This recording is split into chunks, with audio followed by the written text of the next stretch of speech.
Hello, and welcome to the Decision Switch. I'm author and founder Jack Flaherty.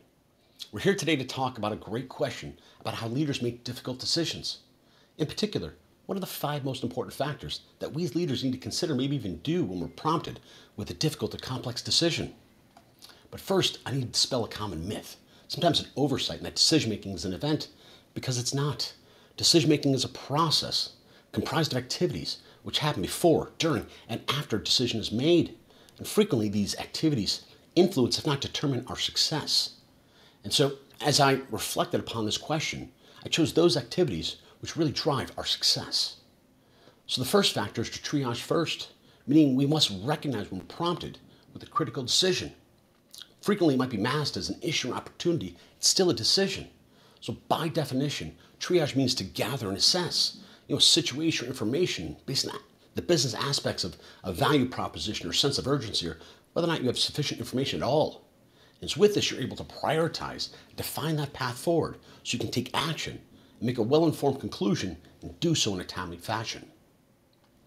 The second factor is to follow your North Star. As your mission statement and your objectives clearly articulate your goals, I'll ask you, how often do you refer back to these when making a difficult decision? It's by cultivating a personal habit, even better an organizational culture, that when making critical decisions, we ask ourselves whether our conclusion aligns with our mission or maybe a project's objective. It's a habit that will serve to nurture a culture of collaboration by keeping all vested parties focused on a particular outcome. And the third factor is to collaborate with others. As when making a critical decision, do you first consider whether it was your decision alone or whether there was other stakeholders who had a vested interest, or maybe even those who might be negatively impacted and therefore should have been consulted? And even surprising as it might sound, I highly recommend engaging those who might vehemently oppose a decision, maybe the direction you're recommending altogether. It's by taking into consideration the views and inputs of others, we're far more likely to make a well-informed conclusion and a decision that's well supported and able to achieve a successful outcome. And the fourth factor is to recognize cognitive bias. It's a biological response our ancestors developed as a means to quickly respond and protect themselves from threats. It's an innate trait that's been shaped by our life experiences, our values, and our views of the world.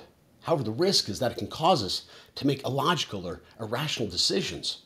And your success lies in having the self-awareness to recognize these situations where there might be an inherent bias and asking the great objective questions that help to mitigate the potential negative effects our biases can have on our decisions. And then the fifth factor is to establish a champion. Coming back to the notion that decision-making is a process and not an event, it is critical that we maintain momentum. To do this, it necessitates having a champion that takes ownership of an outcome's success, and a key role that serves as a motivator, reminding everyone of the goal and the value that they're creating, holding those that stakeholders accountable for their support, and most importantly, helping to proactively identify and mitigate either obstacles or pushback, and thereby giving you the greatest opportunity to successfully achieve your goal.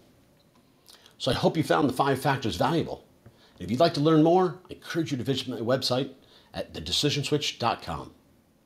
Thank you for your time, and I wish nothing but success for you.